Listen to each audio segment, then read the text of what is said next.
L'adresse Expadon 2 qui vous aura été transmise vous oriente vers le portail d'authentification du ministère. Pour les agents agricoles, saisissez votre identifiant et mot de passe agricole ou connectez-vous grâce au certificat agricole. Pour les opérateurs demandeurs, saisissez l'identifiant commençant par un X, donc de la BDNU, et le mot de passe.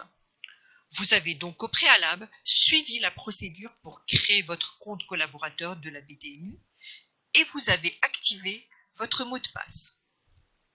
Je vais saisir mon identifiant et mon mot de passe et je m'authentifie.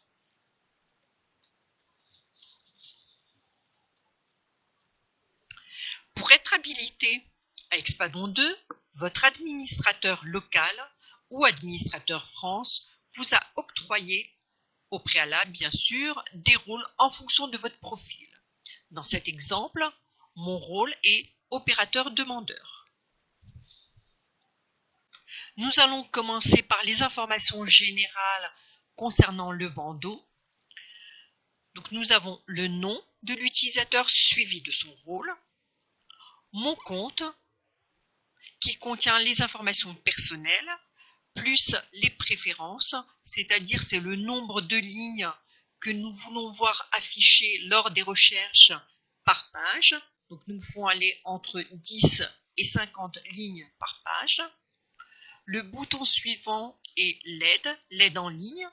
L'aide en ligne contient toute la documentation concernant l'application Expadon 2, donc c'est le manuel d'utilisateur. Et vous pouvez y faire référence à tout moment. Nous avons un raccourci vers les notifications, plus le nombre de notifications. Les notifications concernent entre autres les impressions que vous avez faites via l'application Expadon 2, la déconnexion et enfin la possibilité de plier ou déplier le bandeau. Et là, vous avez le fil d'Ariane qui indique le cheminement dans les pages du site. Nous allons commencer la présentation par le module référentiel. Le module référentiel contient toutes les informations nécessaires à la constitution des demandes d'agrément. Informations coupe pays produit. Les écrans se présentent de la façon suivante. Un panneau critères de recherche et une liste de résultats en fonction de ces critères. Vous pouvez plier ou déplier l'ensemble des critères de recherche. Pour le module référentiel, nous avons 4 groupes de critères. Critères sur la marchandise, critères sur le pays, critères sur le produit et enfin des paramètres qui sont attachés au couple pays-produit. Pour la présentation d'aujourd'hui, nous allons prendre 2 exemples. Un exemple sur les critères marchandises et un autre exemple sur le pays. Pour la marchandise, nous allons utiliser le guide marchandise. Alors le guide marchandise nous permet de rechercher les marchandises, la marchandise voulue. Et de la même manière, nous avons des critères de recherche et une liste de résultats. Et la liste de résultats donne l'ensemble des marchandises qui contiennent l'information souhaitée. Donc, nom de la marchandise, je vais mettre contient produit laitier. Je fais rechercher. Automatiquement, le bloc critères de recherche se ferme et nous avons une liste de résultats, donc l'ensemble des marchandises qui ont comme nom produit laitier.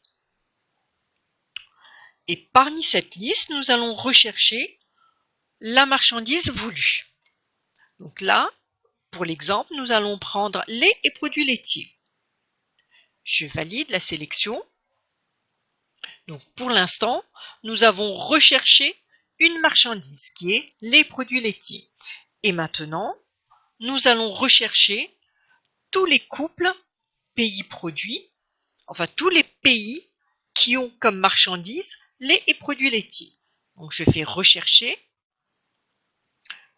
De la même manière, le bloc critères de recherche se referme et nous avons une liste de résultats, donc un ensemble de tous les pays avec comme produits les produits laitiers. Brésil, Chine, les produits laitiers, entreposage tout produit, Congo, produits laitiers, etc. Donc, nous avons ici une position qui nous permet, nous pouvons, en cliquant sur la position, déplier ou replier l'arborescence. Donc, sous lait et produits laitiers, nous avons toutes les catégories qui concernent la Chine, les produits laitiers. Je replie l'arborescence et je peux continuer à voir tous mes couples pays produits. La loupe me donne les informations, des informations générales du couple Chine, par exemple Chine, les produits laitiers.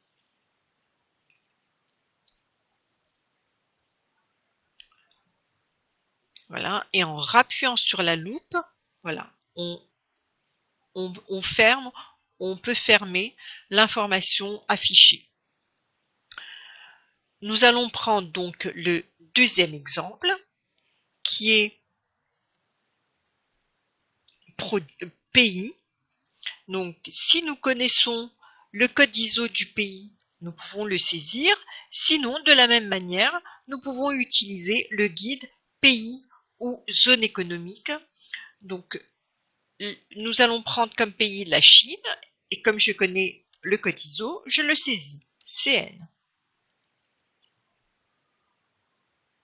Je fais rechercher et là, j'ai uniquement comme pays la Chine et l'ensemble des produits. Donc si je déplie la position, je vais avoir tous les couples pays-produits, enfin tous les produits de la Chine que la DGAL ou France Agrimaire a mis à votre disposition et pour lesquels vous pouvez déposer une demande d'agrément. Donc nous allons, pour l'exemple d'aujourd'hui, nous allons prendre Chine, produits laitiers. Et nous allons voir que contient ce référentiel. Donc je fais consulter.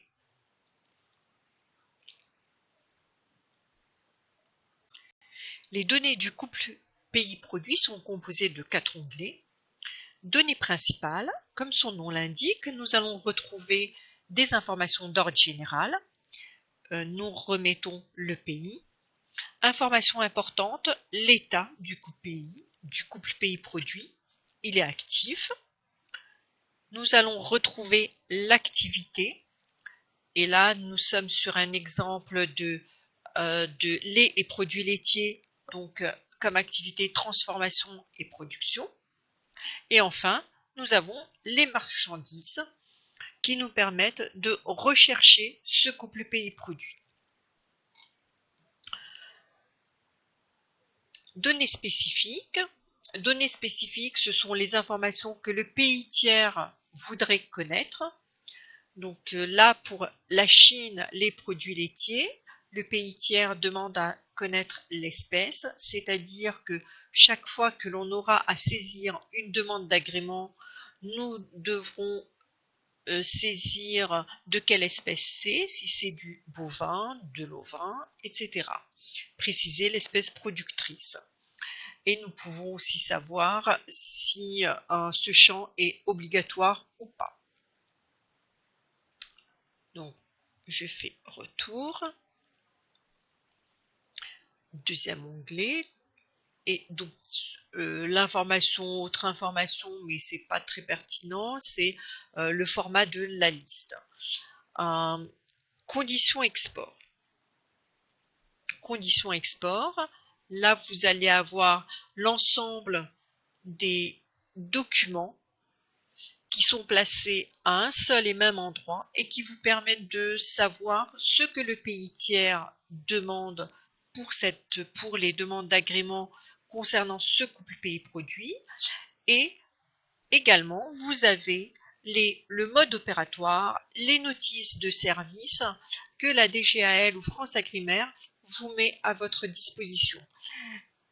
Autre point, vous avez autre donnée, ce document vous permet à vous en revanche de transmettre à l'administration toutes les informations que vous voulez mettre à sa disposition.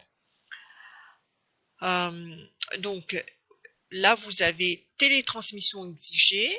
Si c'est oui, ça veut dire que par exemple pour un questionnaire on vous demande de transmettre ce document par voie électronique. Et pareil pour la signature électronique. Si c'est indiqué non, c'est que vous n'avez pas besoin de le signer électroniquement. Si c'est oui, on a besoin d'une signature électronique. On va pouvoir consulter par exemple le mode opératoire. Voilà. Et donc là, on a le modèle du mode opératoire. Vous voyez, on a la notification qui apparaît en mettant 1, le chiffre 1, et donc je n'ai qu'une notification. En cliquant dessus, je peux ouvrir mon document.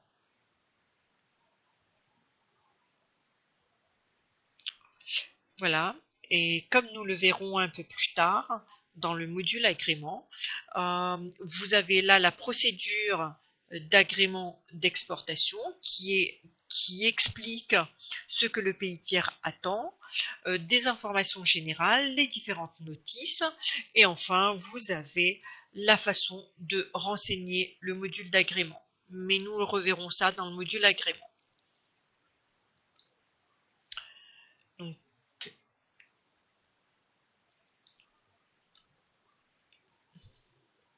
Donc ça, c'est concernant toutes les conditions, les noms des conditions, c'est-à-dire toutes les pièces que le pays tiers demande pour constituer la demande d'agrément. Nous avons une autre information qui est si l'agrément est renouvelable, prolongeable ou aucun. Sachez qu'ici c'est un exemple, mais nous avons cliqué sur renouvelable pour que vous puissiez voir. Quand c'est renouvelable, il y a un délai qui est en dessous. Donc là, c'est renouvelable sur 1 an. Voilà, nous avons fait les 3 premiers onglets. Le dernier onglet, paramétrage de la liste. Paramétrage de la liste, ce sont toutes les informations que le pays tiers veut connaître avant d'accorder les agréments. Voilà, nous avons terminé donc la présentation du module référentiel.